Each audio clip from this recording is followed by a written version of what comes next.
नमस्कार दोस्तों, मैं रमेश। आज मैं आपको एयर कंडीशन में मल्टी कैपेसिटर कैसे यूज़ किया जाता है उसके बारे में बताता हूँ। दोस्तों, अभी तक आपने मेरी वायरिंग में देखा मोटर का कैपेसिटर अलग होता था और कंप्रेसर का कैपेसिटर अलग होता था।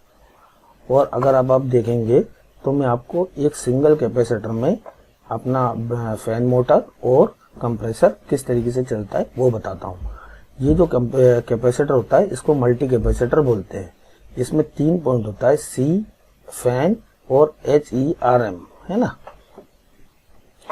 अब देखिए क्या होता है, पुराने उसमें अगर अपन देखें तो यहाँ पे देखिए मोटर का कैपेसिटर अलग दिया है 4 MFD का और कंप्रेसर का अलग दिया हुआ 36 MDF का। ठीक है, और ये वाली वायरिंग आपको मालूम है किस तरीके से की जाती है। अब मैं आपको मल्टी के बारे में बताता हूँ, मल्टी कैपेसिटर के बारे में। देखिए मल्टी कैपेसिटर कैसे दिखता है ये मैं आपको बताता हूँ। मल्टी कैपेसिटर कुछ इस प्रकार से दिखता है। इसमें इस तरीके से पॉइंट होता है, एक कॉमन होता है, एक HERM होता है, हार्म बोलते हैं, और एक फैन के लिए दिया होता है। ठीक है, ये यहाँ से फैन का पॉइंट जाता है। इस तरीके से 3 पॉइंट्स होते हैं इसमें। तो हमने अब क्या है, जैसे मोटर है, मोटर में हम कैपेसिटर अलग से नहीं लगाते, जैसे यहाँ पे अलग से लगा है ऐसे अलग से नहीं लगता है। ये सेम कैपेसिटर पे ही हमारा कंप्रेसर और फैन मोटर दोनों चलता है ना। चलिए इसकी वायरिंग सीखते हैं। यहाँ तक कि PCB बोर्ड की वायरिंग आपने पुराने वीडियो में सीख लिया है कि किस तरीके से किया जाता है। तो देखिए 4 नंबर से CP जब आता है तो इस CP को हम सीधे लाके कॉमन में कनेक्ट करते हैं, C पॉइंट पे, मल्टी कैपेसिटर के C पॉइंट पे कनेक्ट करते हैं।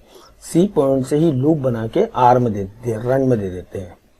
ठीक है, देखिए यहाँ पे रन में दे दिया।